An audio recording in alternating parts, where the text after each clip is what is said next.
오늘은 위로를 길게 늘어놓기보다 우리 삶에서 아주 자주 일어나지만 대수롭지 않게 넘기다가 결국 관계를 무너뜨리는 한 가지를 바로 짚고 들어가겠습니다. 그것은 큰 배신도 거창한 사건도 아닙니다. 섭섭한 마음입니다. 말로는 작아 보이지만 이 마음이 한번 뿌리를 내리면 사람 사이를 서서히 갉아먹습니다. 그리고 어느 날 정말 하루아침에 가까웠던 사람이 원수처럼 느껴지는 순간이 옵니다. 젊을 때 저는 솔직해야 한다는 말을 꽤 믿었습니다. 가식 없이 말하는 것이 인간관계의 미덕이라고 생각했죠. 학생들에게도 참지 말고 대화하라는 말을 했습니다. 그런데 나이가 들수록 사람을 오래 만날수록 제가 배운 것이 하나 있습니다. 솔직함은 좋은데 솔직함만으로 관계가 좋아지지는 않는다는 것입니다. 솔직함에는 기술이 필요합니다. 그 기술이 없으면 솔직함은 때로 칼이 됩니다. 자신을 지키려고 꺼낸 말이 오히려 관계의 심장에 상처를 내고 그 상처는 쉽게 아물지 않습니다. 여러분도 경험하셨을 겁니다. 마음을 크게 먹고 나 사실 그때 섭섭했어 라고 말했는데 돌아오는 답은 위로가 아니라 방어입니다. 그게 뭐가 섭섭해? 너만 예민한 거 아니야? 나도 서운한 건 많은데. 그렇게 말이 오가면 처음엔 풀어보려고 꺼낸 진심이 어느새 죄가 됩니다. 말한 사람만 민망해지고 내가 왜 말을 꺼냈지 하며 스스로를 탓합니다. 어떤 분은 그날 밤 잠을 설칩니다. 마음속에서 같은 장면이 몇 번이고 되풀이됩니다. 그러다 결국 이런 결론을 내립니다. 아무 말도 하지 말자. 그런데 이 결론이 또 위험합니다. 말하지 않으면 마음속에 남습니다. 남아있는 섭섭함은 언젠가 다른 모양으로 터집니다. 말투가 차가워지고 연락이 줄고 눈빛이 달라지고 미세한 거리감이 생깁니다. 이 작은 거리감이 쌓이면은 관계는 어느 날 끊어진 것 같은 상태가 됩니다. 저는 오랫동안 사람을 관찰해 왔습니다. 학교에서 학생을 만났고 사회에서 많은 분들의 이야기를 들었습니다. 제가 보기에 섭섭함은 늘 비슷한 구조를 갖습니다. 겉으로는 상대가 무심했던 것 같지만 속에는 내가 품고 있던 기대가 있습니다. 그리고 그 기대는 대부분 말로 계약하지 않은 기대입니다. 말로 약속하지 않았는데 내 마음은 약속이 있었던 것처럼 굳게 믿고 살아갑니다. 그래서 상대가 그 기대에 맞춰주지 않으면 그 순간 상대의 행동이 문제가 아니라 내 마음 속에서 배신이라는 단어가 생깁니다. 섭섭함이 단지 서운함으로 끝나지 않고 분노로 변하는 이유가 여기에 있습니다. 저도 그런 적이 있었습니다. 누군가를 도운 뒤에 그 사람이 예전처럼 다가오지 않았을 때 마음이 서늘해진 적이 있습니다. 그때 내가 얼마나 애썼는데 이런 생각이 올라오지요. 그런데 한참 뒤에 저는 제 마음을 들여다보며 스스로에게 물었습니다. 내가 도운 것이 정말 순수한 마음이었나? 아니면 마음속에 작은 청구서가 있었나? 그때 깨달았습니다. 내가 상대에게 내민 청구서는 종이에 쓰인 것이 아니라 마음에 써 있었습니다. 상대는 그 청구서를 본 적도 사인한 적도 없습니다. 그런데 나는 왜 아직 입금이 없지 하며 초조해하고 있었던 겁니다. 이 초조함이 섭섭함을 키웁니다. 그리고 그 섭섭함이 자라면 상대가 무엇을 해도 모자라 보입니다. 작은 배려도 당연한 것이 되고 큰 노력도 늦었다가 됩니다. 마음이 이미 삐딱해져 있기 때문입니다. 저는 나이가 들수록 관계의 품격이라는 말을 자주 떠올립니다. 품격은 상대를 누르거나 이기는 데서 생기지 않습니다. 품격은 내 감정을 다루는 힘에서 생깁니다. 특히 노년의 품격은 내 마음의 빈자리를 남에게 맡기지 않는 데서 시작됩니다. 많은 분들이 섭섭할 때 가장 먼저 하는 일이 있습니다. 상대에게 가서 내 마음 좀 채워줘 라고 요구하는 것입니다. 물론 사랑하는 사이라면 그럴 수 있습니다. 하지만 현실에서 사람은 늘 내 기대만큼 움직여주지 않습니다. 그럴 때 우리는 더 섭섭해지고 더 큰 말로 압박하고 결국 상대는 숨습니다. 부모가 자녀에게, 배우자가 배우자에게, 친구가 친구에게 이렇게 섭섭함을 욕으로 바꾸는 순간 관계는 숨이 막혀집니다. 사람은 고마움을 느끼는 순간도 있지만 동시에 부담을 견디지 못합니다. 부담은 사랑을 이기지 못합니다. 부담은 사랑을 도망치게 합니다. 그래서 저는 오늘 여러분께 한 가지를 먼저 말씀드리고 싶습니다. 섭섭함이 생겼다고 해서 여러분이 잘못된 사람이라는 뜻이 아닙니다. 섭섭함이 생기는 건 자연스럽습니다. 문제는 섭섭함을 다루는 방식입니다. 우리는 참지 말고 소통하라는 말은 많이 들었지만 관계가 깨지지 않게 섭섭함을 다루는 법은 제대로 배우지 못했습니다. 그러니 우리는 두 길 사이에서 흔들립니다. 하나는 무조건 참아서 속병을 얻는 길이고 다른 하나는 감정이 올라오는 대로 터뜨려서 싸우는 길입니다. 이 두 길은 모두 결국 나를 지치게 합니다. 여러분, 저는 우리가 제3의 길을 배워야 한다고 생각합니다. 섭섭함이 생겼을 때 구차하게 매달리거나 날카롭게 공격하지 않고도 내 마음을 지키면서 관계도 살리는 길입니다. 이 길은 상대를 바꾸는 기술이라기보다 내 마음을 바로 세우는 훈련입니다. 저 사람이 왜 저럴까를 먼저 따지기보다 내 마음이 왜 이렇게 흔들릴까를 먼저 보는 태도입니다. 그렇게 해야 섭섭함이 원수가 되는 길을 막을 수 있습니다.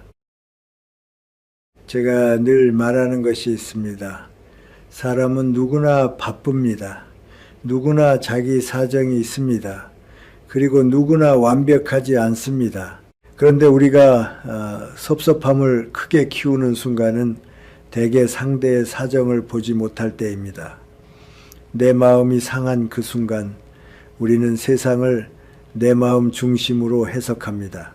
나를 무시했어, 나를 우습게 봤어, 나를 당연하게 여겨, 이런 해석은 아주 빠르게 떠오릅니다. 하지만 해석이 빠를수록 오해가 많습니다. 오해가 많을수록 말이 거칠어집니다. 말이 거칠어질수록 관계는 쉽게 상처를 입습니다. 결국 상처는 서로에게 남고 원수라는 단어까지 나오게 됩니다. 여러분, 저는 오늘 이 이야기를 가볍게 끝내고 싶지 않습니다. 섭섭함은 단순한 감정이 아니라 우리 노후의 평안을 좌우하는 중요한 문제입니다. 나이가 들수록 관계는 줄어듭니다. 줄어든 관계에서 한 사람 한 사람의 무게는 더 커집니다. 그러니 작은 섭섭함이 더 크게 느껴집니다. 그래서 오히려 지금 우리는 감정에 다루는 법을 배워야 합니다. 내가 내 마음을 다루지 못하면 남이 내 마음을 흔들 때마다 삶이 출렁입니다. 반대로 내가 내 마음을 다룰 수 있으면 남이 조금 무심해도 나는 중심을 잃지 않습니다. 이 차이가 곧 삶의 품격을 만듭니다. 오늘부터 우리는 한 가지를 연습해 봅시다. 섭섭함이 올라오는 순간 바로 입으로 옮기기 전에 잠깐 멈추는 것입니다. 그리고 스스로에게 물어보는 겁니다. 내가 지금 상처받은 건 사실이지만 이 상처를 원수로 만들 필요가 있을까? 이 질문 하나가 여러분의 관계를 살릴 수도 있고 여러분의 마음을 지킬 수도 있습니다. 저는 그 질문에서부터 길이 열린다고 믿습니다. 섭섭함이라는 감정이 왜 이렇게 우리를 괴롭히는지 그 뿌리를 조금 더 깊이 들여다 보겠습니다. 저는 많은 분들의 이야기를 들으며 확신하게 된 것이 하나 있습니다. 섭섭함은 대개 상대의 행동에서 시작되는 것처럼 보이지만 실제로는 내 마음속의 기대에서 자라는 경우가 많다는 것입니다. 그리고 그 기대는 대부분 말로 약속된 기대가 아니라 혼자 마음속에서 만들어낸 기대입니다. 그래서 더 위험합니다. 상대는 그 기대의 존재를 모르고 나는 그 기대가 당연한 권리인 줄 압니다. 그러니 기대가 어긋나는 순간 우리는 상처를 배신으로 이렇게 번역해 버립니다. 여러분, 나무를 한번 떠올려 보십시오. 나무가 건강하게 자라려면 어떻게 해야 합니까? 무성하게 자란 가지 중에는 겉으로 보기엔 푸르지만 결국 나무를 병들게 하는 가지가 있습니다. 햇빛을 가리고 바람이 통하지 않게 하고 열매를 맺지 못하게 합니다. 그래서 농부는 아까워도 가지를 칩니다. 가지치기를 하지 않으면 나무가 쓰러지거나 병이 듭니다. 인간관계도 똑같습니다. 우리 마음속에 무성하게 자라는 가지가 있습니다. 그 가지의 이름이 무엇이냐 하면은 바로 기대입니다. 기대는 사랑처럼 보이지만 잘못 자라면 가시가 됩니다. 그리고 그 가시는 가장 가까운 사람을 향합니다. 자식, 배우자, 오랜 친구, 형제자매, 가까울수록 기대가 커지기 때문입니다. 저는 오랫동안 교육 현장에서 사람을 만나며 이런 말을 자주 들었습니다. 선생님, 제가 뭘 바란 것도 아닌데요. 그런데 가만히 들어보면 바란 것이 분명히 있습니다. 다만 그 바람을 입으로 말하지 않았을 뿐입니다. 예를 들어 이런 경우입니다. 부모가 정성을 들여 김치를 담가 자식에게 보냈습니다. 택배로 보내면 상할까봐 직접 차에 실어 보내기까지 했습니다. 마음속에는 한 가지 그림이 있었겠지요. 우리 딸이 고맙다고 하겠지. 사위도 미안해하며 한 번쯤 전화하겠지. 그 따뜻한 말 한마디에 내가 피로가 풀리겠지. 그런데 돌아온 말이 냉장고가 좁은데 너무 많이 보냈다 였다면 그 말이 사실 틀린 말은 아닐 수 있습니다. 하지만 그 순간 부모 마음이 무너집니다. 왜입니까? 음식 때문이 아닙니다. 기대가 무너졌기 때문입니다. 기대가 무너질 때 우리는 내가 했던 수고가 통째로 부정당한 것처럼 느낍니다. 그래서 섭섭함이 생깁니다. 또 어떤 분은 친구가 어렵다 해서 비상금을 털어 도와주었습니다. 그때 마음속에는 이런 기대가 생기기 쉽습니다. 이 친구는 나의 마음을 알 것이다. 나를 더 소중히 여길 것이다. 적어도 힘든 일이 있으면 먼저 연락할 것이다. 그런데 친구 사정이 좋아진 뒤 연락이 뜸해지고 다른 사람들과 어울려 즐겁게 지낸다는 이야기가 들리면 마음이 서늘해집니다. 나는 네가 어려울 때 곁에 있었는데 넌 왜 지금 내 곁에 없니? 이렇게 묻고 싶어집니다. 그런데 여기서 중요한 것은 친구가 나쁜 사람이어서가 아니라는 점입니다. 친구는 그저 자기 삶을 살고 있었을 수도 있습니다. 문제는 내가 마음속에서 거래를 하고 있었던 것입니다. 내가 준 것을 선물로 끝내지 못하고 마음속에서 계약으로 바꾸어 놓았던 것입니다. 저는 이것을 마음의 장부라고 부릅니다. 우리 마음속에는 장부가 하나 있습니다. 거기에 무엇이 적혀 있습니까? 내가 너에게 해준 것입니다. 돈을 빌려줬다, 시간을 써줬다, 정성을 들였다, 희생했다. 그리고 그 장부의 끝에는 이렇게 적혀 있습니다. 그러니 너는 나에게 이렇게 해줘야 한다. 그런데 여러분, 상대방은 그 장부에 도장을 찍은 적이 없습니다. 내 마음속 장부는 계약서가 아닙니다. 그럼에도 우리는 그 장부가 실제 계약서인 것처럼 살아갑니다.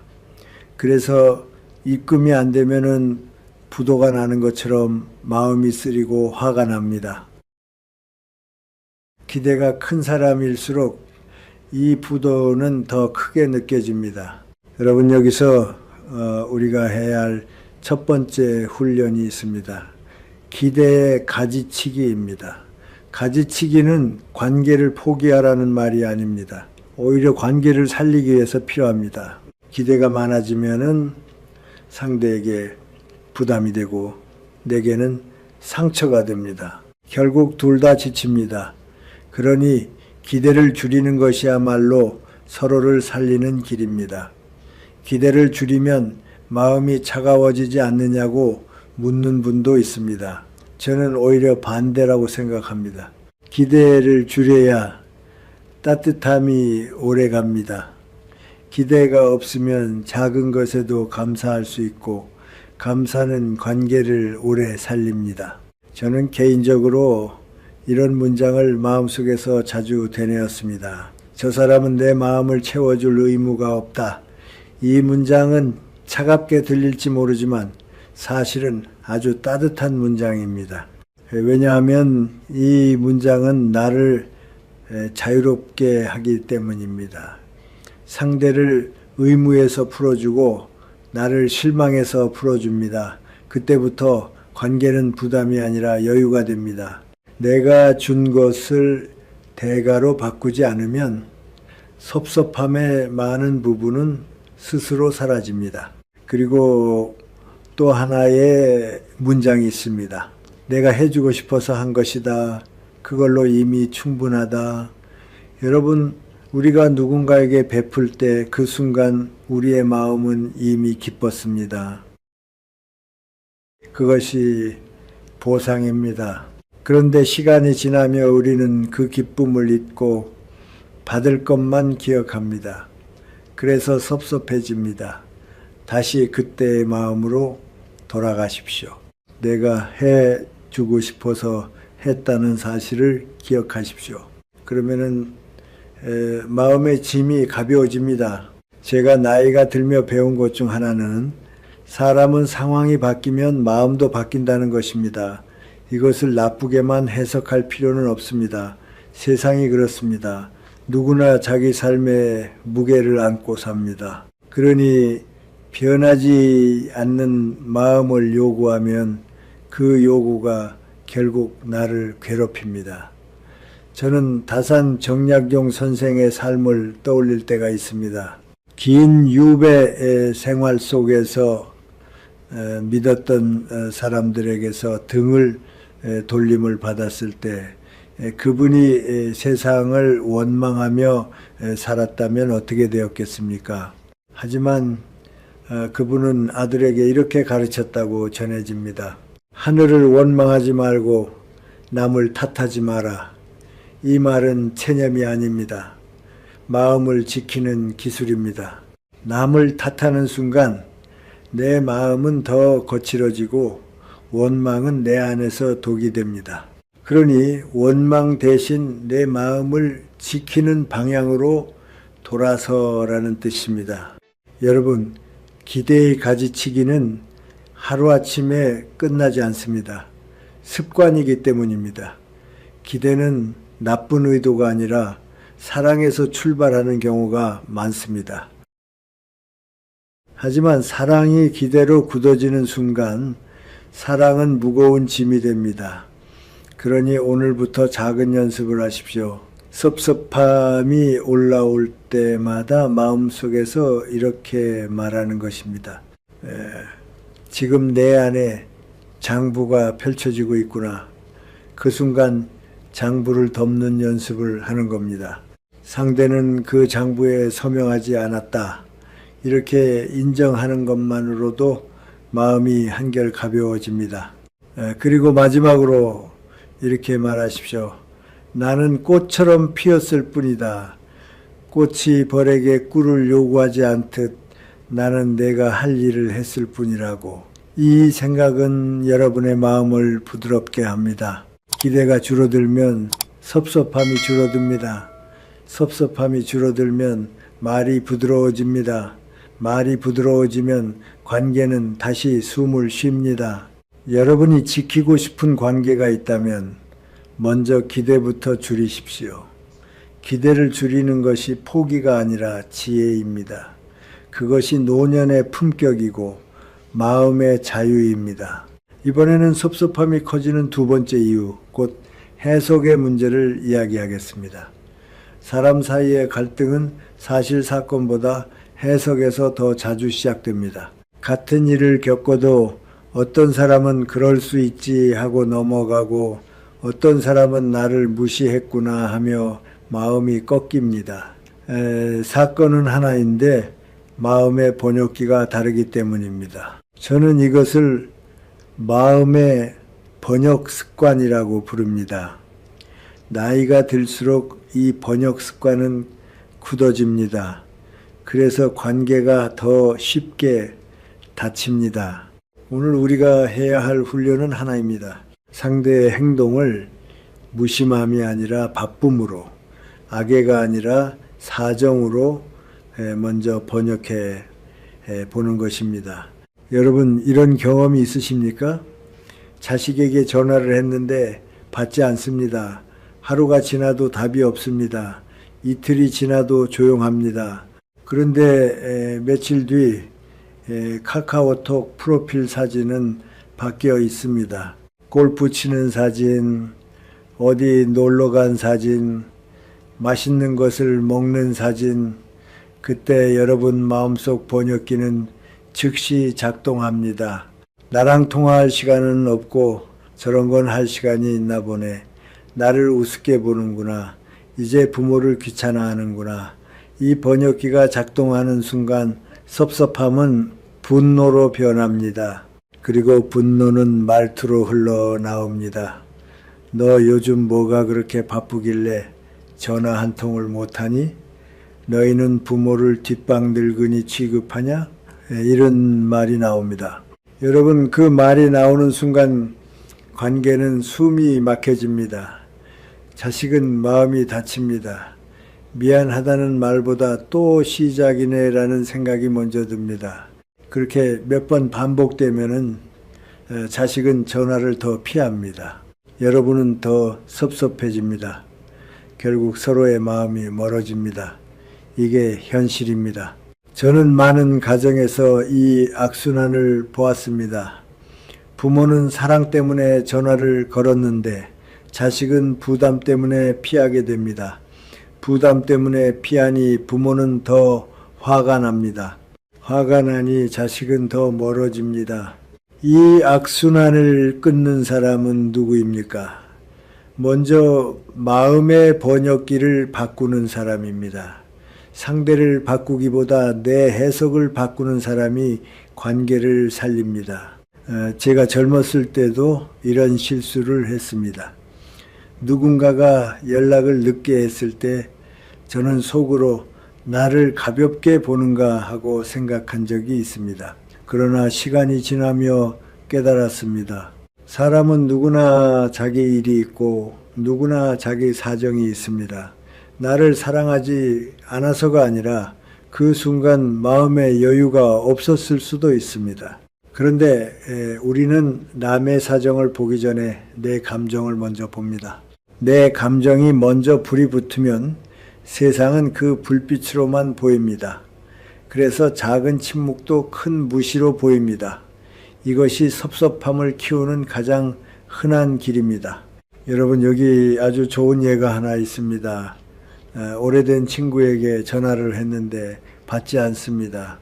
그런데 그날 저녁 우연히 그 친구의 프로필을 보니 제주도 유채꽃밭에서 환하게 웃는 사진으로 바뀌어 있습니다. 마음속에서 어떤 생각이 올라옵니까? 나한테는 바쁜 척 하더니 놀러가 있었네. 내가 힘들 때 너를 얼마나 도와줬는데 다시는 연락하지 말아야지. 이런 생각이 올라옵니다. 그 순간 우리는 혼자 소설을 쓰기 시작합니다. 상대의 의도를 마음대로 결론 내립니다. 그런데 다음날 아침 친구에게서 전화가 옵니다. 목소리가 죽어 있습니다. 알고 보니 어제 친구의 아내가 갑자기 쓰러져 응급실에 가느라 정신이 없었던 겁니다. 제주도 사진은 며칠 전 사진이고 딸이 힘내라는 의미로 바꿔 놓았던 것이었습니다. 여러분, 만약 우리가 전날 밤 너는 어떻게 그럴 수 있냐고 따졌다면 어떻게 되었을까요? 친구는 아내 걱정으로 피가 마르는 상황에서 또 하나의 상처를 받았을 겁니다. 우정은 끝났을지도 모릅니다. 결국 우리는 상대가 나빠서가 아니라 내 해석이 성급해서 관계를 깨뜨릴 뻔한 겁니다. 심리학에서는 이런 현상을 기본적 귀인 오류라고 합니다. 쉽게 말해 나는 내 행동을 상황 탓으로 설명하고 남의 행동은 성격 탓으로 설명하는 오류입니다. 내가 늦은 건 일이 있었기 때문이고 네가 늦은 건 네가 원래 그런 사람이기 때문이라고 생각하는 겁니다. 이 오류에 빠지면 우리는 상대의 침묵을 무시로 오역하고 상대의 바쁨을 냉정함으로 오역합니다. 그리고 오역은 곧 상처를 만들고 상처는 원망을 낳습니다. 여러분, 노년의 품격은 어디서 나옵니까? 저는 넉넉함에서 나온다고 생각합니다. 이 넉넉함은 돈이 많아서가 아니라 마음의 해석이 넉넉해서 생깁니다. 상대의 행동을 악의로 몰아가지 않고 사정을 먼저 헤아리는 마음, 그 마음이 있을 때 우리는 쉽게 무너지지 않습니다. 오히려 섭섭함이 올라오다가도 짠한 마음으로 바뀝니다. 아, 저 사람도 힘들겠구나. 지금은 여유가 없겠구나. 이렇게 해석이 바뀌면 분노가 기도로 바뀌기도 합니다. 이것이 노년의 강함입니다. 싸워서 이기는 강함이 아니라 해석을 바꾸어 마음을 지키는 강함입니다. 저는 어떤 어르신의 말을 아직도 기억합니다. 그분은 예전에는 자식 전화가 뜸하면 크게 화를 내셨다고 합니다. 나를 무시하냐 하고 호통을 치셨지요.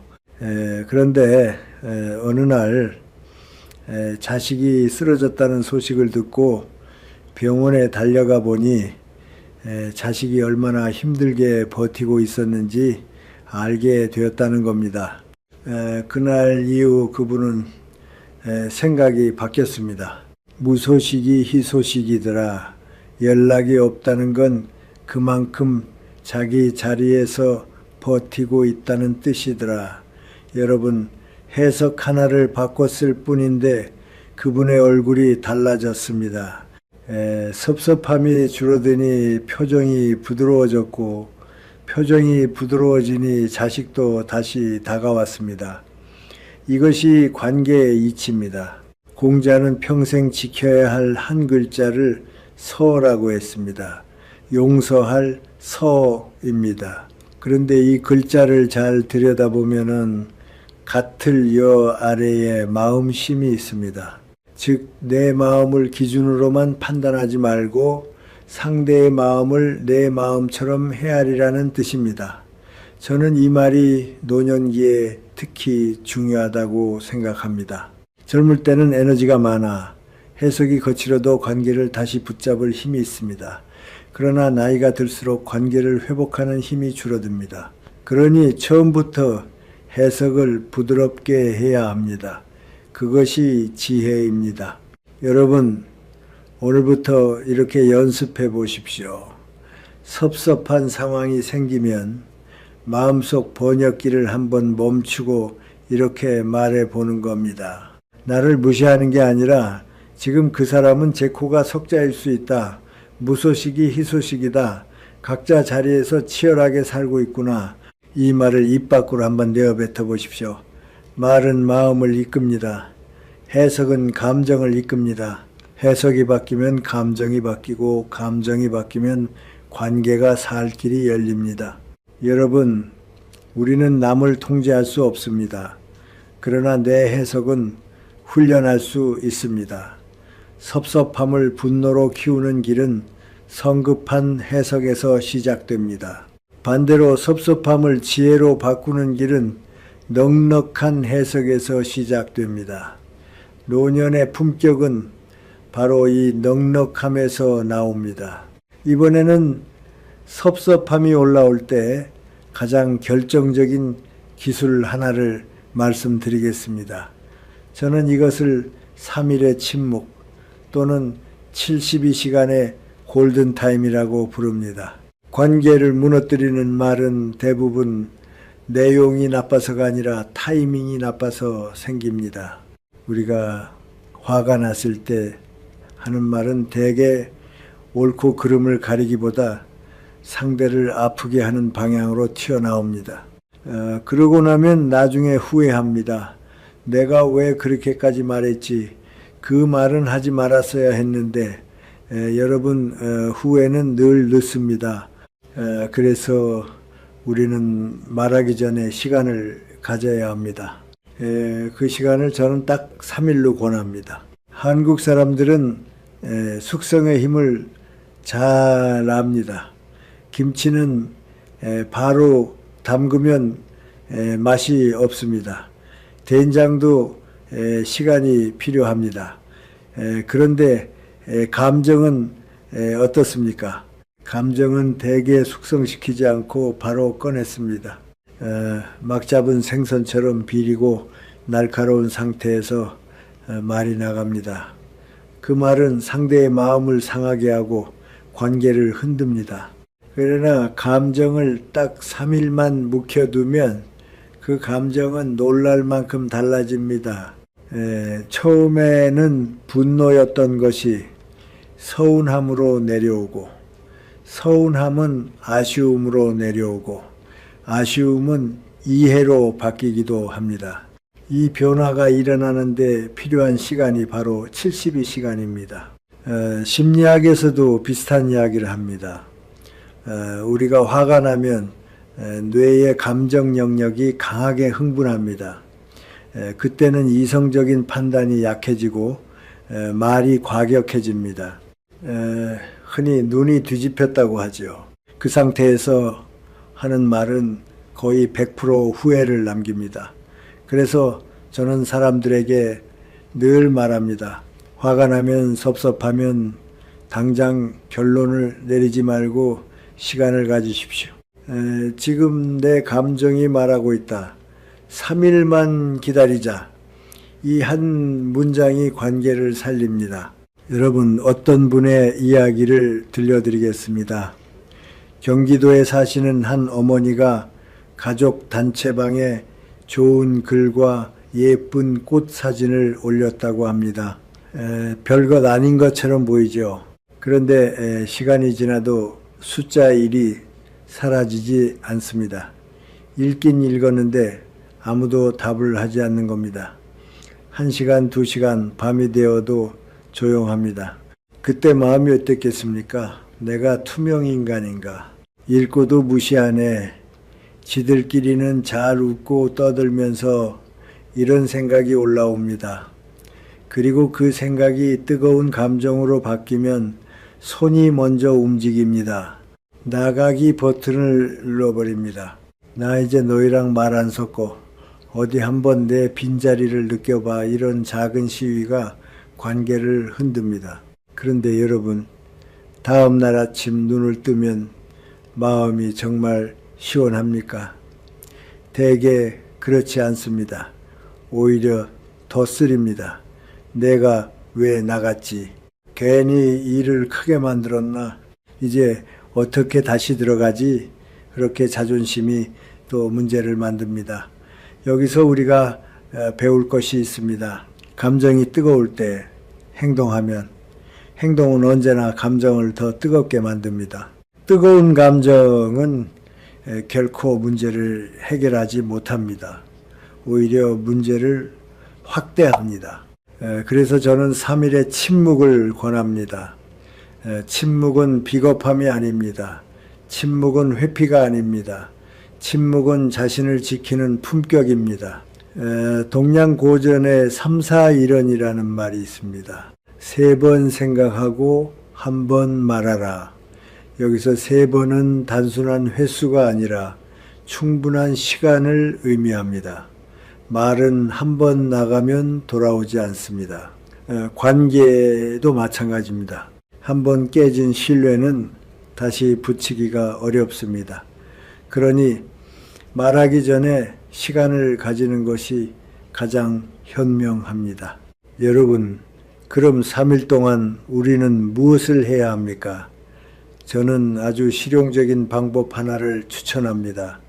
문자창이 아니라 메모장에 쓰는 것입니다. 하고 싶은 말을 그대로 써보십시오. 왜 그랬어? 너무 서운하다. 내가 너를 얼마나 생각했는데 그 문장을 다 써보십시오. 그리고 저장해 두십시오. 보내지 말고 보관하십시오. 쓰는 것만으로도 감정은 상당히 빠집니다. 사람은 말하지 못하면 더 답답해지지만 글로라도 내보내면 마음이 한결 가벼워집니다. 그런데 중요한 것은 보내지 않는 것입니다. 글은 내 마음을 정리하기 위한 도구이지 상대를 공격하기 위한 무기가 아닙니다. 3일이 지나면 놀라운 일이 일어납니다. 처음에 그렇게 불타오르던 문장을 다시 읽어보면 스스로도 민망해지는 부분이 있습니다.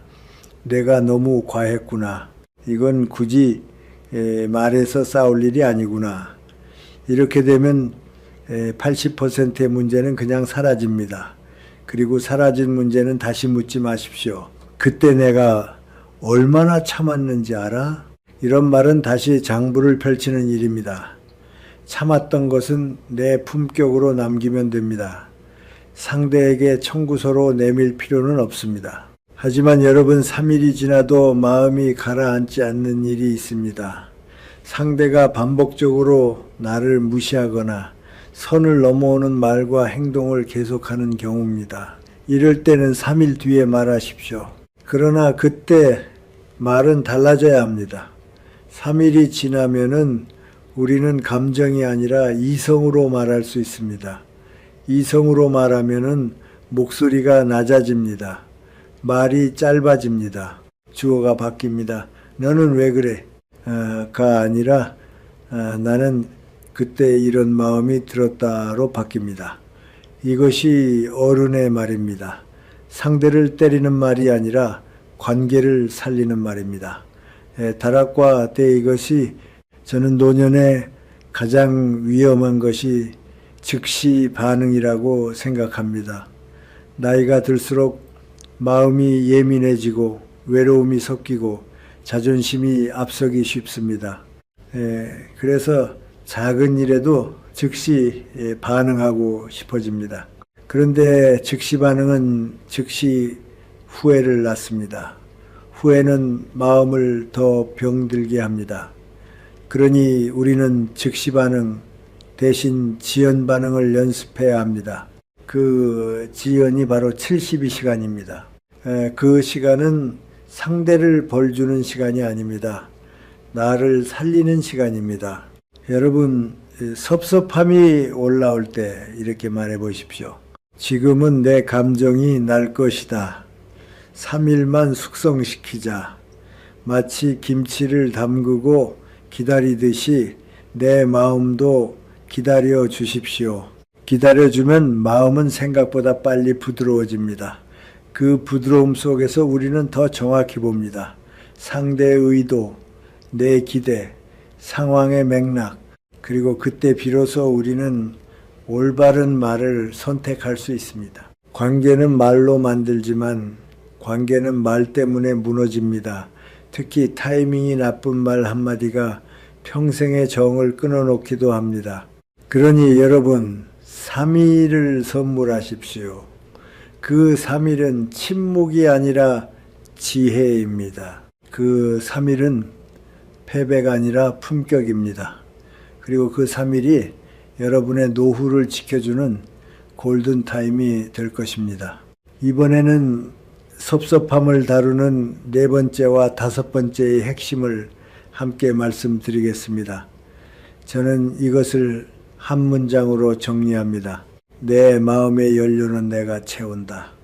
그리고 감정의 빚쟁이가 되지 않는다.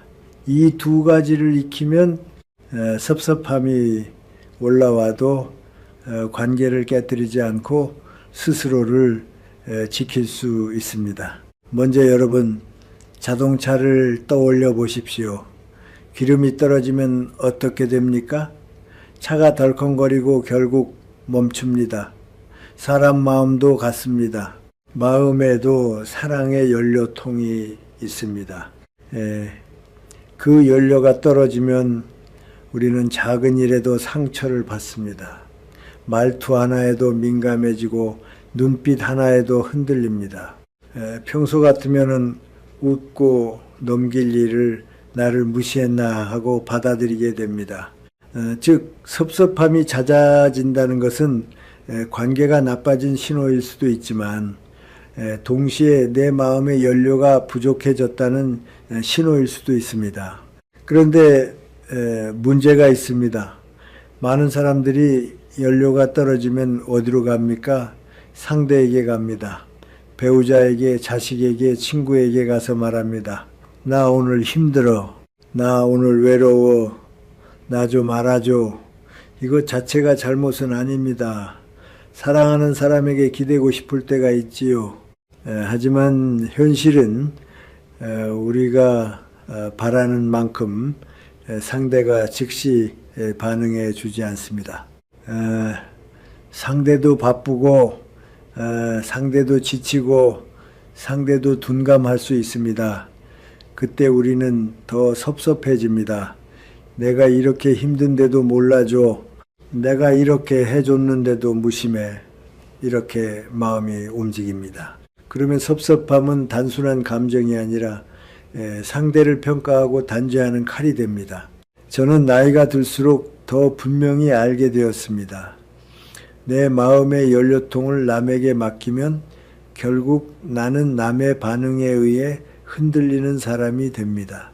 즉, 내 기분의 주도권을 남에게 넘기는 겁니다. 그리고 주도권을 넘기는 순간 삶은 불안해집니다. 노년의 평안은 바깥에서 오는 것이 아니라 내 안에서 지켜지는 것입니다. 여러분, 제가 들었던 한 어르신의 이야기를 소개하겠습니다. 60대 중반의 한 분이 큰 병원에서 검진을 받고 돌아오는 길이었습니다. 예약을 해도 1시간씩 기다리고 여러 검사를 받느라 몸이 지쳤습니다. 결과가 안 좋을까봐 마음도 조마조마했습니다. 집에 들어가며 속으로 기대했지요. 아내가 고생했다고 따뜻한 국이라도 끓여놨겠지. 그런데 아내는 드라마를 보느라 고개도 들지 않고 말합니다. 왔어? 밥솥에 밥 있으니까 김치 꺼내 먹어. 나 지금 중요한 장면이야. 그 순간 그분 마음에 무엇이 올라왔겠습니까? 내가 이제 늙고 병들었으니 뒷방 늙은이 취급이구나. 눈물이 핑 돌았다고 합니다. 예전 같으면 소리를 질렀을 겁니다. 대우가 이게 뭐냐 하고 말이지요. 그런데 그날 그분이 한 행동이 참 지혜로웠습니다. 그는 아무 말도 하지 않고 밖으로 나갔습니다. 그리고 평소에는 비싸서 누가 사줘야 먹지 하며 미뤄두었던 장어집에 혼자 들어갔습니다. 장어 정식을 시켜서 천천히 먹으며 스스로에게 이렇게 말해 주었습니다. 수고했다. 오늘만큼은 내가 나를 대접한다. 아내가 몰라줘도 나는 안다. 나는 이런 밥을 먹을 자격이 있다. 그리고 식사를 마치고 나니 신기하게도 섭섭함이 가라앉았다고 합니다. 집으로 돌아가니 아내가 밥은 먹었어? 하고 묻습니다. 그때 그는 허허 웃으며 말했습니다. 나 혼자 몸보신 좀 하고 왔어. 당신은 신경 쓰지 마. 여러분, 여기서 중요한 것은 장어가 아닙니다. 중요한 것은 태도입니다. 남이 나를 귀하게 대접하지 않아도 나는 나를 귀하게 대접한다. 이 태도가 섭섭함을 이깁니다. 저는 이것을 자기 존중의 의식이라고 부릅니다.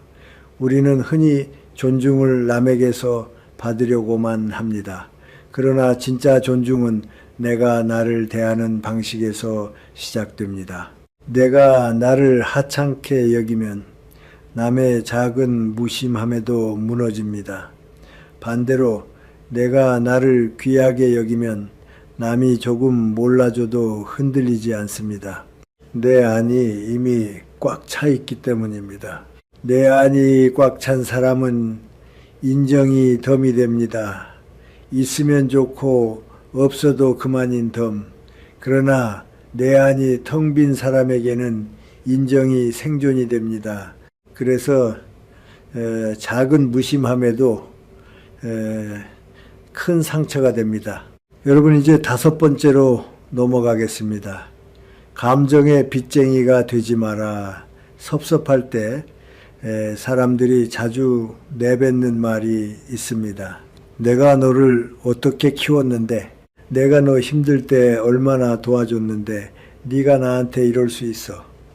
이 말들은 겉으로는 사랑의 호소처럼 들리지만 실제로는 청구서입니다. 사랑을 돈으로 환산해 갚아라라고 말하는 것과 같습니다. 그 순간 상대는 나를 고마운 사람으로 느끼지 못합니다. 무거운 채권자로 느낍니다. 그리고 사람은 채권자를 피합니다. 그래서 관계는 더 멀어집니다. 저는 많은 부모 자식 관계에서 이 장면을 보았습니다.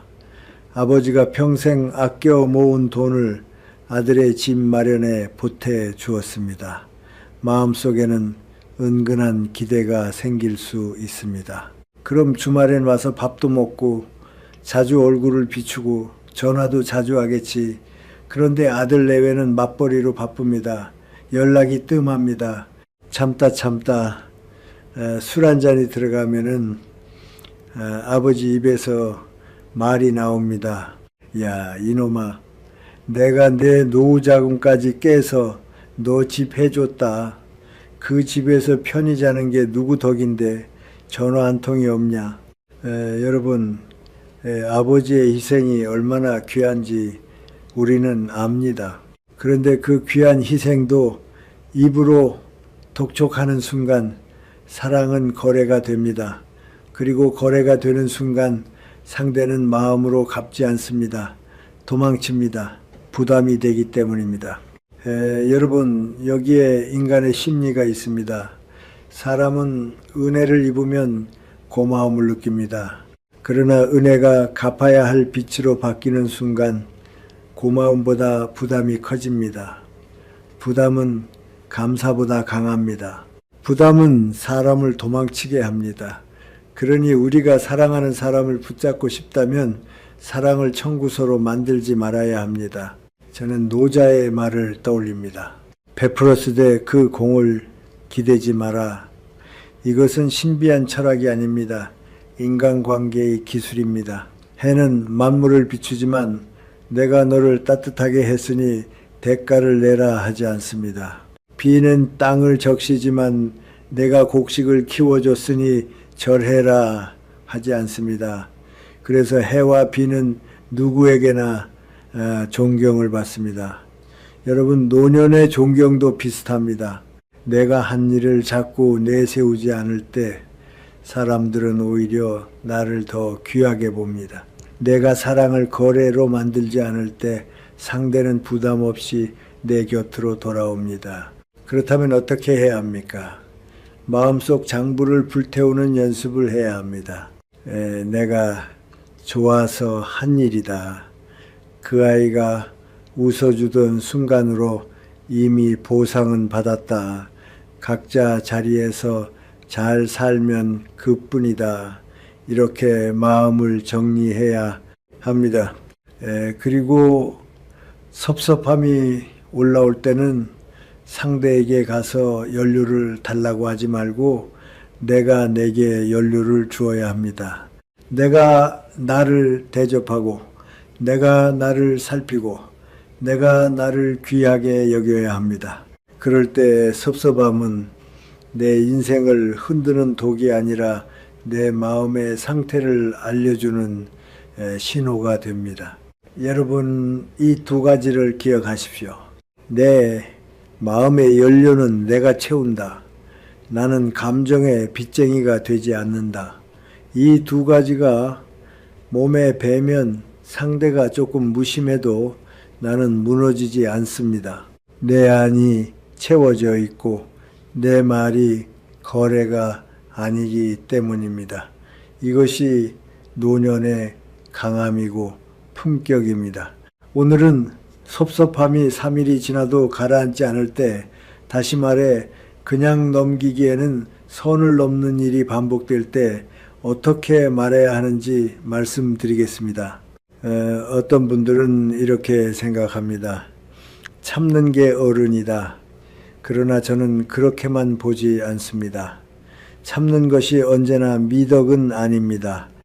참다가 마음이 병들면 그것은 품격이 아니라 자기 방치입니다. 그렇다고 감정을 있는 그대로 쏟아내면 그것은 대화가 아니라 배설이 됩니다. 그러니 우리는 표현하되 관계를 살리는 방식으로 말하는 법을 배워야 합니다. 이것이 노년의 지혜이고 어른의 언어입니다. 여러분, 화가 남은 사람은 대개 너를 주어로 말하기 시작합니다. 너는 왜 그렇게 말이 심하냐? 너는 왜 이렇게 이기적이냐? 너는 원래 그런 사람이야. 이런 말은 순간적으로 속이 시원할 수 있습니다. 그러나 그 말이 상대에게 닿는 순간 상대의 마음은 다칩니다.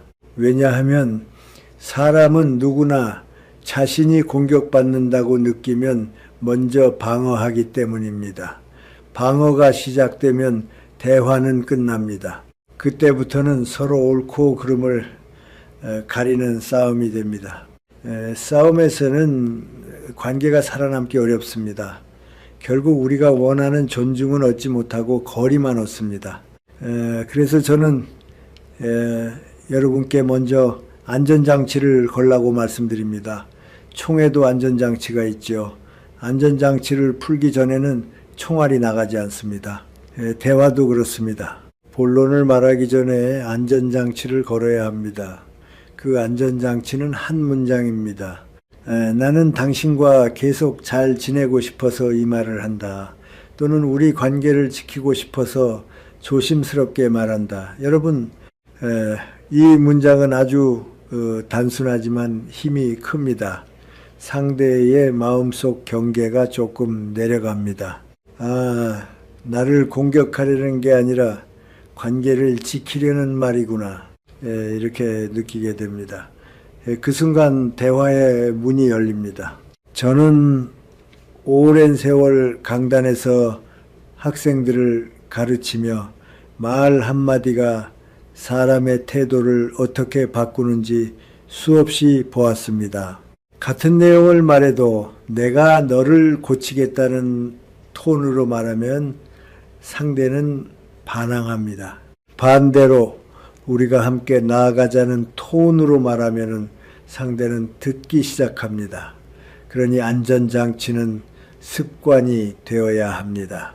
특히 가족에게, 오래된 친구에게 그 문장 한 줄이 관계를 살립니다. 이제 두 번째입니다. 안전장치를 걸었다면 그 다음은 과정을 설명해야 합니다. 우리는 보통 화가 나면 결과만 던집니다. 나 화났어. 너 때문에 기분 나빠. 너 말이 상처야. 그런데 결과만 던지면 상대는 묻습니다. 그래서 내가 뭘 어쨌는데. 그리고 다시 방어가 시작됩니다.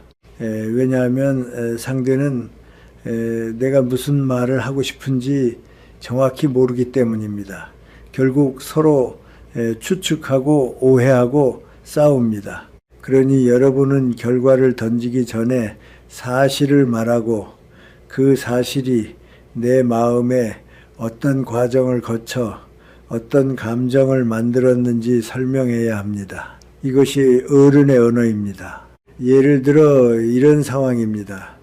친구 모임에서 누군가가 농담처럼 말합니다. 야, 너 요즘 깜빡깜빡 하는 거 보니 노망 들었냐? 그 말이 마음에 걸립니다. 그럴 때 우리가 흔히 하는 반응은 말 좀 가려서 해 하고 소리를 지르는 것입니다. 그러면 그 친구는 이렇게 말할 가능성이 큽니다. 농담 좀 한 건데 왜 그렇게 예민해? 사람 무안하게 만들지 마. 그러면 분위기는 얼어붙고 관계는 금이 갑니다. 그런데 여러분, 같은 상황에서 어른의 방식은 다릅니다. 먼저 안전장치를 겁니다. 자네, 우리가 늙어서도 서로 의지하며 잘 지내야 하지 않겠나. 이렇게 말하면 상대는 이 말은 나를 망신 주려는 게 아니구나 하고 마음이 풀립니다. 그 다음에 사실을 말합니다. 아까 사람들 앞에서 자네가 나보고 노망 들었다라고 농담했을 때 말이야. 그리고 과정을 말합니다. 나는 농담인 줄 알면서도 순간적으로 민망했고 요즘 건강 때문에 예민해져서 겁도 나더라. 여기까지는 상대를 탓하지 않았습니다. 그저 내 마음의 과정을 설명했을 뿐입니다. 마지막으로 요청을 합니다. 다음부터는 그런 농담은 둘이 있을 때 해주면 좋겠네. 이렇게 말하면 상대는 방어하기 어렵습니다. 미안하다는 말이 나올 가능성이 큽니다. 왜냐하면 공격을 받은 게 아니라 관계를 위한 부탁을 받은 것이기 때문입니다. 여러분, 이것이 바로 나 전달법입니다. 손가락이 상대를 가리키지 않고 내 가슴을 향하는 말입니다. 너는 왜 그래? 가 아니라 나는 그때 이렇게 느꼈다로 말하는 겁니다. 이 차이가 대화를 싸움으로 만들지 관계를 회복으로 이끌지 결정합니다. 저는 이 나 전달법이 단순한 심리 기술이 아니라 인간에 대한 존중이라고 생각합니다.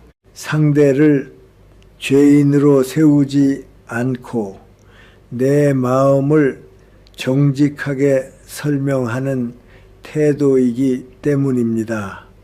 이렇게 말할 수 있는 사람이 진짜 어른입니다. 또 한 가지 중요한 점이 있습니다. 우리는 말할 때 상대를 고치려고 하면 실패합니다. 너는 원래 무례해. 너는 인성이 문제야. 이런 말은 상대를 변화시키지 못합니다. 오히려 관계를 끊습니다. 대신 우리는 상대의 행동 중 구체적인 장면을 짚어야 합니다. 사람은 인격을 공격받으면 방어하지만 구체적 행동을 들으면 생각할 여지가 생깁니다. 그러니 너는 항상 같은 단어를 줄이십시오. 늘, 맨날, 도대체 같은 말은 감정을 키웁니다. 감정이 커지면 말이 커지고 말이 커지면 상대도 커집니다. 결국 서로 커지다가 관계가 터집니다. 어른의 말은 크지 않습니다. 어른의 말은 낮고 정확합니다. 여러분, 저는 노년의 인간관계에서 가장 필요한 것이 품격 있는 경계라고 생각합니다. 경계는 벽이 아닙니다. 경계는 길입니다. 내가 어디까지는 괜찮고 어디부터는 힘든지를 알려주는 표지판입니다. 표지판을 세우지 않으면 사람은 길을 벗어납니다. 그러니 반복되는 물에 반복되는 무시는 3일 숙성 후에 반드시 말해야 합니다. 다만 그 말은 상대를 망신 주는 말이 아니라 관계를 안내하는 말이어야 합니다. 나는 당신과 계속 잘 지내고 싶다. 그런데 이 부분은 나에게 힘들다. 이 말이 경계입니다. 이 경계를 세우면은 상대는 나를 더 함부로 대하기 어렵습니다. 그리고 내가 나를 지킬 수 있습니다. 마지막으로 여러분께 한 가지를 더 드리겠습니다. 대화를 시작할 때 목적을 분명히 하십시오. 목적이 이기기가 되면 말은 날카로워집니다. 목적이 상대가 무릎 꿇기가 되면 말은 잔인해집니다. 그러나 목적이 관계를 살리면서 나를 지키기가 되면 말은 단단하고 따뜻해집니다. 저는 이것이 김영석이라는 한 사람이 평생 배운 말의 윤리라고 생각합니다. 말은 사람을 살릴 수도 있고 사람을 죽일 수도 있습니다. 특히 섭섭함이 섞인 말은 더 그렇습니다. 그러니 우리는 말의 목적을 먼저 세워야 합니다. 여러분 기억하십시오. 너로 시작하면 싸움이 됩니다. 나로 시작하면 대화가 됩니다. 안전장치를 걸고 사실을 말하고 내 마음의 과정을 설명하고 요청을 덧붙이십시오. 그러면은 소리 지르지 않아도 상대를 부끄럽게 만들 수 있고 관계를 깨지지 않게 지킬 수 있습니다. 이것이 섭섭함을 우아하게 풀어내는 어른의 대화법입니다. 이제 마지막으로 섭섭함을 끝까지 끌고 가는 사람들의 공통된 습관 하나를 말씀드리겠습니다. 저는 이것을 장부를 펴는 습관이라고 부릅니다. 사람은 누구나 마음속에 낡은 장부 하나씩을 가지고 삽니다. 그 장부에는 붉은 글씨로 섭섭했던 기억들이 빼곡히 적혀 있습니다.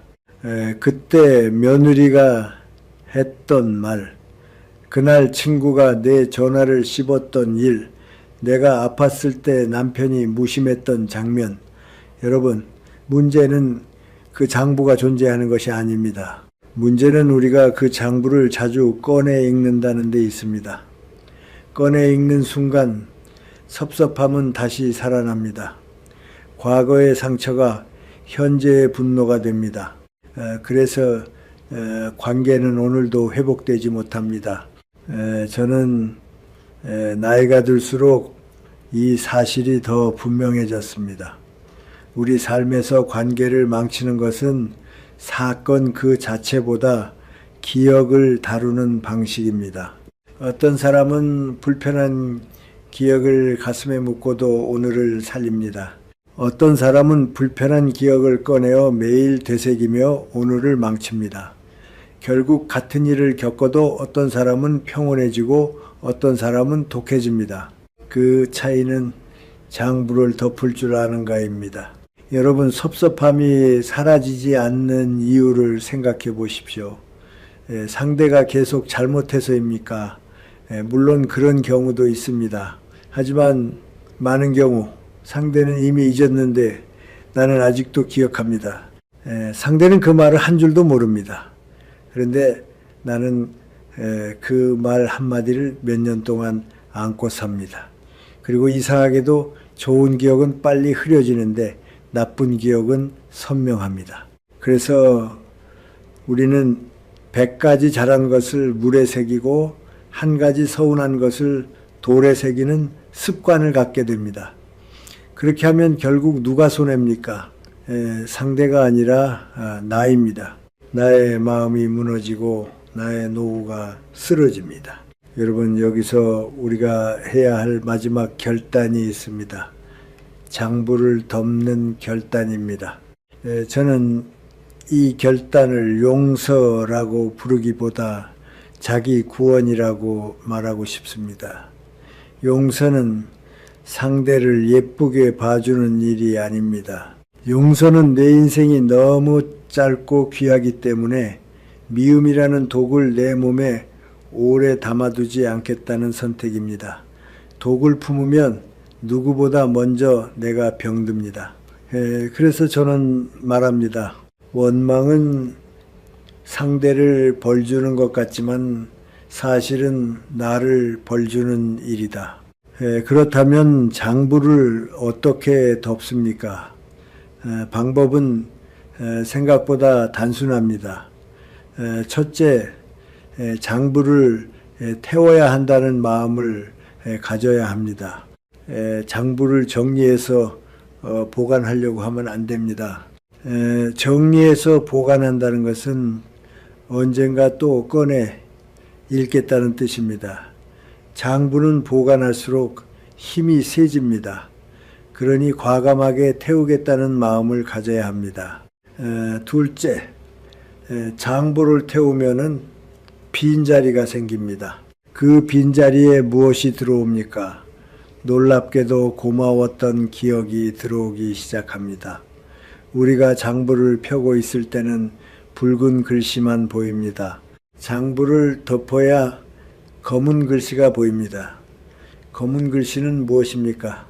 따뜻했던 순간들, 받았던 은혜들, 함께 웃던 날들입니다.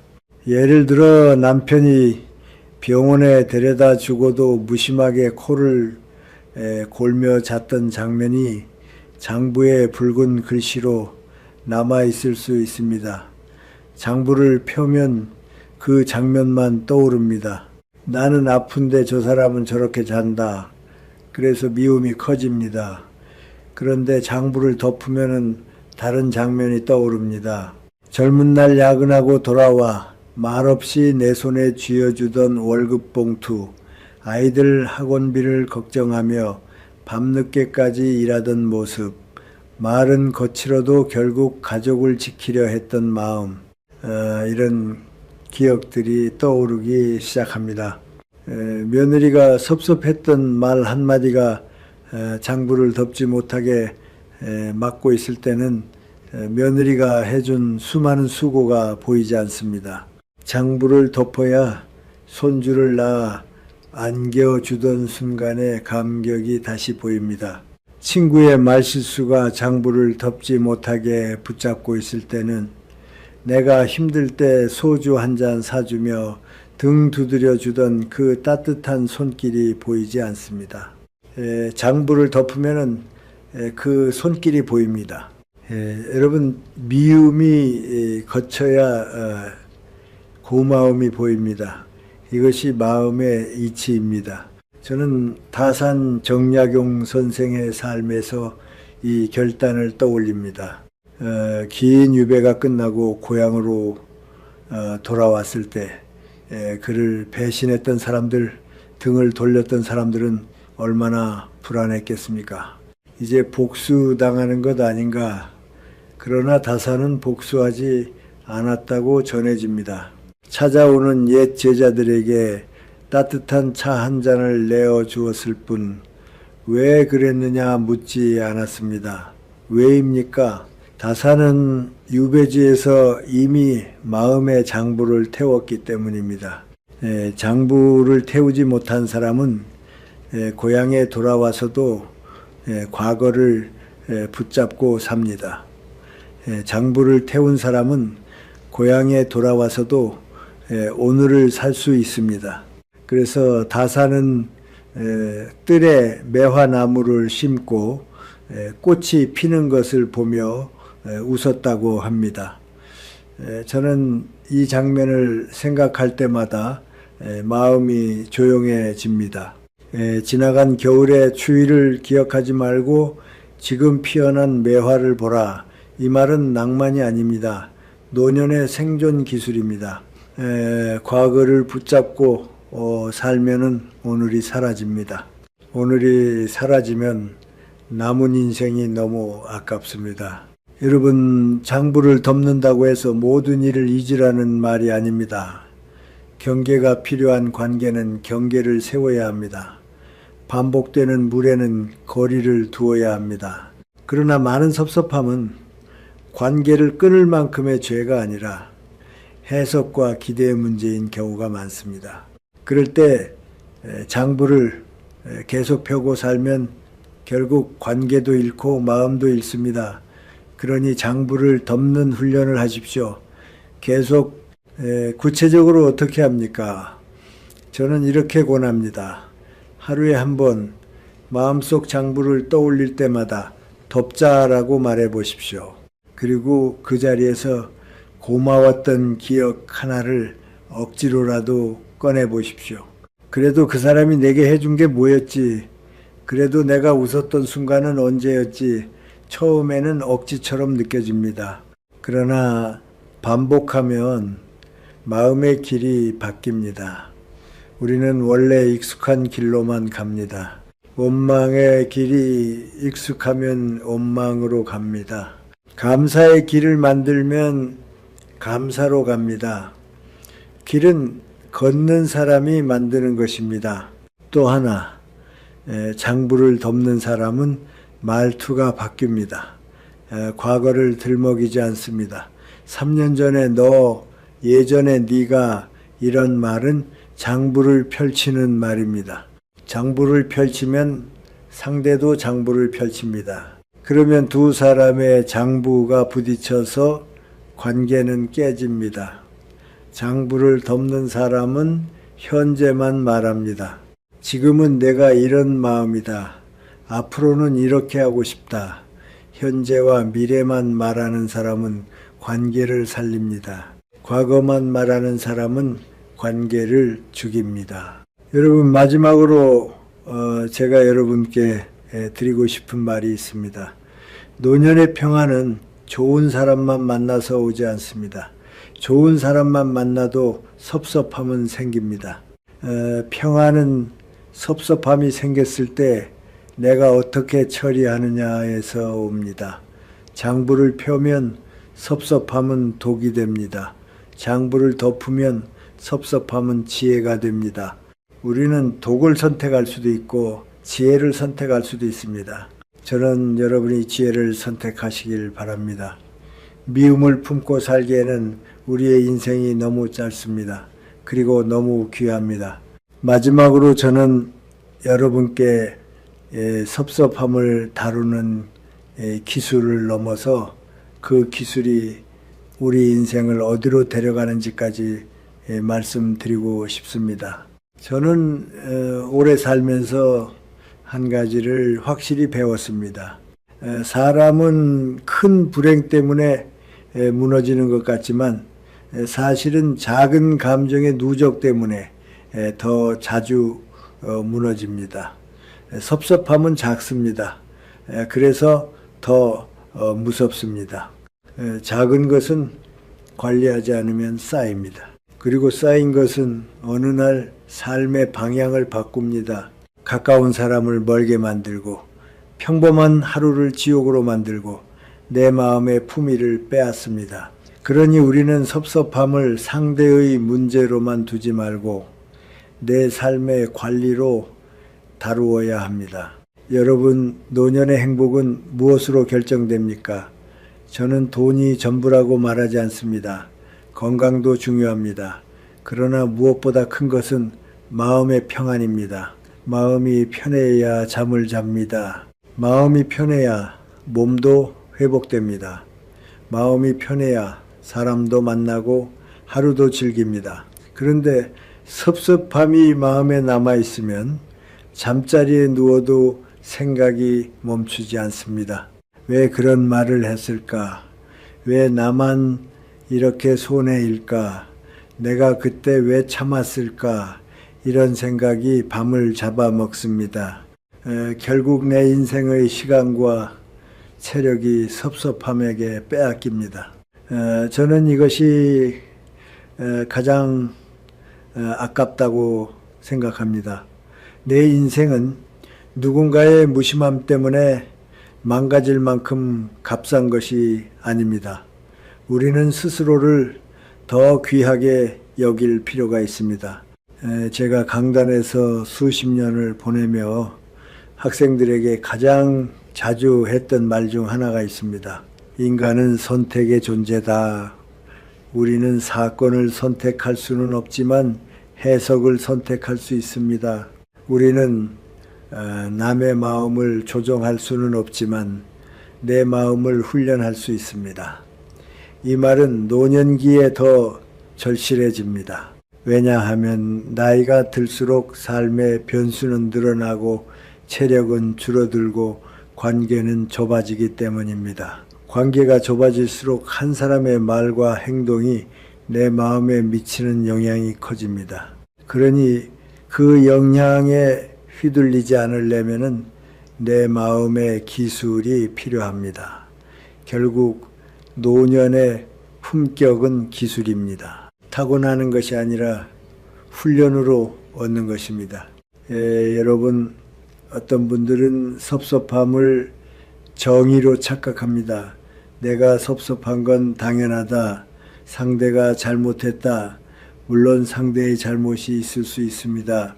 그러나 우리는 종종 내가 옳다는 마음에 너무 오래 머뭅니다. 오름에 머무르면 마음이 굳습니다. 마음이 굳으면 관계는 딱딱해집니다. 딱딱해진 관계는 작은 충격에도 금이 갑니다. 그래서 저는 이렇게 말씀드립니다. 오름이 행복을 보장하지 않는다. 관계에서 중요한 것은 누가 옳으냐보다 우리가 어떻게 살 것이냐입니다. 내가 옳아도 마음이 불행하면 무슨 소용이 있습니까? 내가 옳아도 외로우면 무슨 소용이 있습니까? 우리는 옳음을 지키되 삶을 잃지 않는 지혜가 필요합니다. 저는 섭섭함을 다루는 사람들에게 늘 두 가지 질문을 권합니다. 첫째, 이 섭섭함이 내 인생에 에너지를 쓸 만큼 가치 있는가? 둘째, 이 말을 지금 하면 관계가 살아나나 아니면 내가 이기고 관계가 죽나? 이 두 질문을 정직하게 하면 대부분의 섭섭함은 지금 말할 일이 아니다라는 결론으로 갑니다. 그리고 그 결론이 여러분을 살립니다. 우리는 말 한마디로 관계를 살리기도 하지만 말 한마디로 관계를 죽이기도 합니다. 특히 가까운 사람일수록 말의 상처는 깊습니다. 그러니 어른은 말의 힘을 알아야 합니다. 말이 강해지기 전에 마음을 낮춰야 합니다. 여러분, 저는 나이가 들수록 사람에게서 정을 보게 됩니다. 정은 논리가 아닙니다. 정은 거래가 아닙니다. 정은 함께 시간을 보낸 것에서 생깁니다. 그런데 섭섭함이 쌓이면 이 정이 사라집니다. 정이 사라지면 삶은 삭막해집니다. 그래서 섭섭함을 관리한다는 것은 결국 정을 지키는 일입니다. 그리고 정을 지킨다는 것은 내가 혼자 늙지 않겠다는 선언입니다. 노년의 외로움은 큰 병입니다. 그 외로움은 사람을 의심하게 만들고 세상을 차갑게 만들고 내 마음을 거칠게 만듭니다.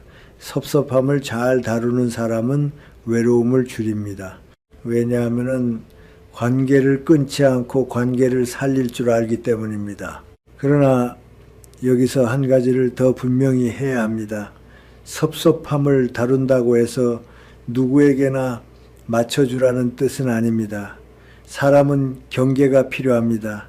반복적으로 무례한 사람, 지속적으로 이용하는 사람, 내 존엄을 깎아내리는 사람에게까지 내 마음을 쓰라는 말이 아닙니다. 섭섭함을 다룬다는 것은 모든 사람과 잘 지내는 기술이 아니라 내 마음을 지키면서 필요한 관계를 유지하는 기술입니다. 때로는 거리가 답입니다. 다만 우리가 경계를 세울 때조차 섭섭함의 도구로 행동하지 말고 이성으로 선택하라는 것입니다. 감정으로 끊으면 후회가 남고 이성으로 끊으면 평안이 남습니다. 이것이 차이입니다. 여러분, 제가 마지막으로 강조하고 싶은 것은 자기 존중입니다. 결국 섭섭함은 내가 나를 어떻게 대하느냐와 연결됩니다. 내가 나를 귀하게 여기면 남의 작은 무심함에 내 삶이 흔들리지 않습니다. 내가 나를 하찮게 여기면 남의 말 한마디가 내 인생을 흔듭니다. 그래서 저는 여러분께 부탁드리고 싶습니다. 오늘부터 여러분 자신에게 아주 작은 의식을 하나 만들어 보십시오. 아침에 일어나 옷을 단정히 입고 차 한 잔을 정성껏 우려서 내게 대접하는 겁니다. 세상이 나를 어떻게 보든 나는 나를 귀하게 대한다. 이 마음이 섭섭함을 이깁니다. 섭섭함은 결국 내가 부족하다는 느낌에서 커집니다. 그러나 내가 나를 채우면 섭섭함은 줄어듭니다. 내 안이 가득하면 밖에서 주는 것은 덤이 됩니다. 여러분, 저는 여러분이 앞으로 남은 시간을 섭섭함을 되씹는 시간이 아니라 평안을 누리는 시간으로 살았으면 합니다. 누군가를 미워하는데 시간을 쓰지 마십시오. 미움은 상대를 벌주지 못합니다. 미움은 나를 먼저 벌줍니다. 우리가 가진 시간은 그렇게 낭비하기엔 너무 귀합니다. 그리고 여러분은 그 시간을 지킬 자격이 충분합니다. 마지막으로 섭섭함이 올라올 때마다 이 한 문장만 기억하십시오. 내 마음을 지키는 것이 내 인생을 지키는 것이다. 여러분이 이 문장을 붙잡는 순간 섭섭함은 더 이상 원수가 아닙니다. 섭섭함은 여러분이 더 성숙해지고 더 자유로워지도록 알려주는 신호가 됩니다. 그렇게 살면 노년은 두려운 시간이 아니라 품격 있는 평안의 시간이 됩니다. 여러분, 그 평안을 여러분 자신에게 선물하시기 바랍니다. 바랍니다. 바랍니다. 바랍니다. 바랍니다. 바랍니다. 바랍니다. 바랍니다. 바랍니다.